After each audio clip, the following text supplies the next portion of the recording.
So, with the world opening up again and things getting relatively normal, Japan travel is back on the cards. Now, I don't currently have a Japan trip booked, but I've been there before in the past. I had a ton of great experiences and they were some of my favorite times the past decade.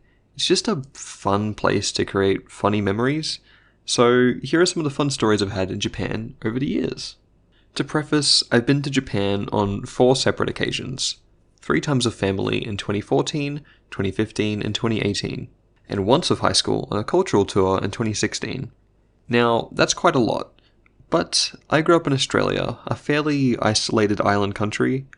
For a family of 5, there's not a lot of affordable places to go, and because we lived somewhat rural, it was just about as expensive to travel domestically as it was to travel internationally. The main overseas options for Australians tends to be 1. New Zealand, because it's close and the culture is basically the same, but my parents had already lived there for a year in the past, so they wanted something new. Number 2, Bali in Indonesia. But Bali is mainly well known for being Australia's dumping ground.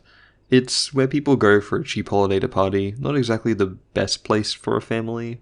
So if we weren't going on a road trip, we were left with option 3. Japan. It made sense. We lived fairly close to an airport that does cheap flights to Tokyo, allowed us to see a different culture for the first time, and it had a lot of fun stuff for a family to do. Plus, for a nerdy kid who liked video games and cartoons, it was basically paradise. And ever since 2014, my whole family loves Japan. I mean, maybe a bit too much. My sister has been 6 times and she's planning on going again next year.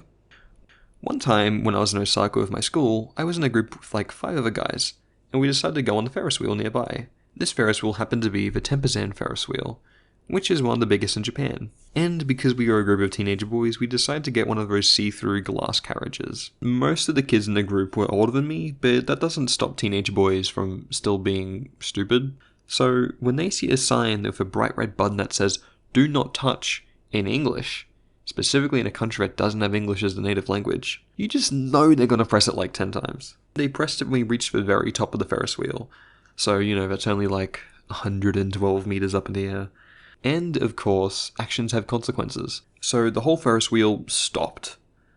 I couldn't read the kanji back then, but it was probably an emergency stop button. That, or the operator just stopped it so some people could get on, but the timing was just a bit too perfect. So we were all stressing that it was going to break, or that we'd get in trouble. After a few minutes of just sitting at the top, the wheel started again, and we nervously got off, no questions asked, so hell yeah, we got away scot-free. Afterwards, I won a huge Shiba plush from a claw machine, so I don't think any of us took away a valuable lesson from that experience. When my family went in December of 2018, we arrived at the airport, and while waiting for the train into Tokyo, my younger sister had to use the bathroom. Because I studied Japanese in high school, my mum asked me to ask someone for directions. I wasn't too confident in my Japanese abilities, but I asked a nearby worker where the toilets were, and he just laughed at me. I didn't really know how to take it, so I just laughed back awkwardly, and we both looked at my younger sister laughing, while he pointed in the direction of the toilet. Now, I don't know if he was laughing because of the potty humor, or if I just made an idiot of myself by saying something dumb in Japanese. Ho ho, you simple peasant. You think you can simply ask for the toilet in Japan? Oh ho ho ho ho.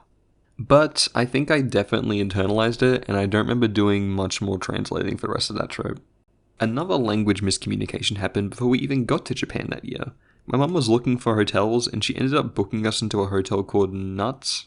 This name seemed a little suspicious, and some of the reviews seemed sketchy, so I did some research, and as it turned out, the hotel also happened to be a love hotel, which are usually hotels designed for short stays so a couple may have some privacy. Definitely not the place to bring some kids for a family holiday. Rest assured, we immediately backtracked and booked an Airbnb elsewhere. When my parents travel, they don't typically like to do touristy stuff. Instead, they way prefer exploring backstreets and just walking everywhere. I mean, when they went to New York, they would walk around 15 kilometers a day. But to 3 teenagers, that made no sense. We wanted to buy useless stuff. What would often happen in Japan is that my dad would just peace out for the day, in a foreign country, where we have no way to communicate with him. And then he would drag us along to all the cool spots he found the next day. I can proudly say that next time I go to Japan, this will be my game plan. While my dad was out having enriching experiences, my sisters and I would be out shopping. My older sister mainly wanted clothing, my younger would get cute stuff, and my mum would want to get sleep. Meanwhile, I would always want Pokemon and Nintendo stuff, and Japan was the absolute goldmine. I wasn't super into anime at the time, but I would buy so many retro games that I forgot what I had already bought on previous trips. Like I ended up with 2 copies of Yoshi's Island for the SNES because I forgot I already had it boxed. I also spent so much time at the Pokemon Centers and bought so many cards. And when I went to school, we were all enablers and made the addiction even worse. It was like a personal goal of mine to visit every Pokemon Center in the country. I've been to 6 of them across my 4 trips, and I'm not super big on buying a lot of that stuff now, mainly because I don't have the space. But I won't lie, I still want to visit them. Now I know I mentioned that Japan's a great place to visit a different culture early in the video, and what's the thing that most people think of when it comes to going overseas and experiencing a different culture? The food. Yeah, well, my family went, nah, we're good, and we ended up eating McDonald's every day we were in Japan. Across all 3 trips we did. It's bad, I know. My sisters and I were incredibly picky eaters. I still am, but that's besides the point. And my dad can't stand seafood after growing up near fish markets in Malaysia. So that ended up limiting our options by about 90%. Out of every travel experience, that is probably the most inexcusable, obvious white tourist thing you could possibly do, and I have for sure learned my lesson. Next time I go to Japan, which will probably be sometime in 2023, I'll try my hardest to eat actual food. My time at university actually did make me a better eater, but despite all this, I will say, McDonald's in Japan is just so good, and I would 100% eat it right now if someone offered it to me. I have a problem.